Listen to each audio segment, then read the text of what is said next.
अस्सलामुअलैकुम वरहमतुल्लाहि वबरकातुहू। बच्चों, आज हम पढ़ेंगे विषय मराठी, पाठ क्रमांक 24 ईद।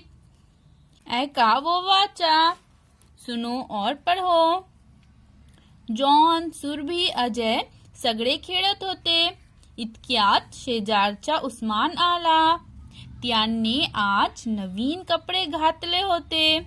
तो जवळ येताच अजयने विचारले, अरे उस्मान, आज नवीन कपडे, आज काय वाढदिवस आहे का तुझा? तो बच्चों, जॉन, सुरभि, अजय ये सब मिलकर खेल रहे थे. इतने में शेजारचा उस्मान यानी पड़ोस में जो उस्मान रहता था वो आया. उसने आज नवे कपड़े पहने हुए थे. तो वो करीब गया तो अजय ने उससे पूछा, अरे उस्मान, आज नवे कपडे, आज काय वाढदिवस आहे का तुझा? उसने पूछा, आज क्या सालगिरह है क्या तेरी? उस्मान, नाही, आज रमजान ईद आहे.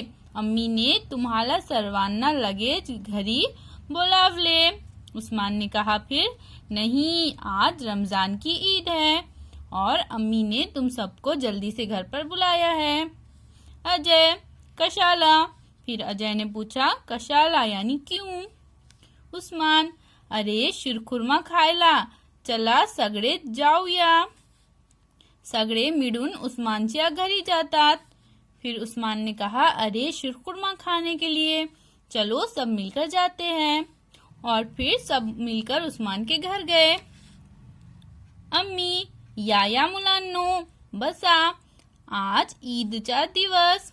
आमच्याकडे आज शिरखुर्मा असतो. सगळ्यांनी पोटभर खा. फिर अम्मी ने कहा, आओ आओ बच्चों, बैठो, आज ईद का दिन है. आज हमारे पास शिरखुर्मा बनता है. सगळ्यांनी पोटभर खा यानी सब मिलकर पेट भर कर खाओ. सुरभि, अम्मी, शिरखुर्मा म्हणजे काय? फिर सुरभि ने पूछा, अम्मी, शिरखुर्मा मतलब क्या? अम्मी, शिरखुर्मा म्हणजे शेवयांची खीर. त्यामध्ये दूध, साखर, मनुके, काजू, खारीक, बदाम इत्यादी पदार्थ असतात. हे सांगता सांगता अम्मीने सर्वांना शिरखुर्मा दिला. मुले आनंदाने खाऊ लागली.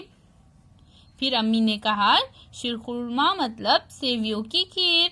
उसमें दूध, शक्कर, मुनक्का, काजू, खजूर, बादाम ये सब उसमें चीजें होती है.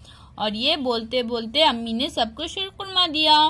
और फिर पूरे बच्चे खुशी खुशी शिरखुर्मा खाने लगे. जॉन, खरंच अम्मी, शिरखुर्मा खूपच छान झालाय.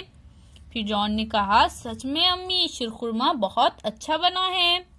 सर्वजन, अच्छा, ये तो आम्ही. फिर सब ने मिलकर कहा, अच्छा, अब हम आते हैं.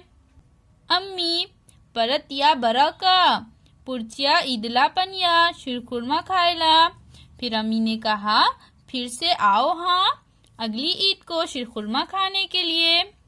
अल्लाह हाफिज.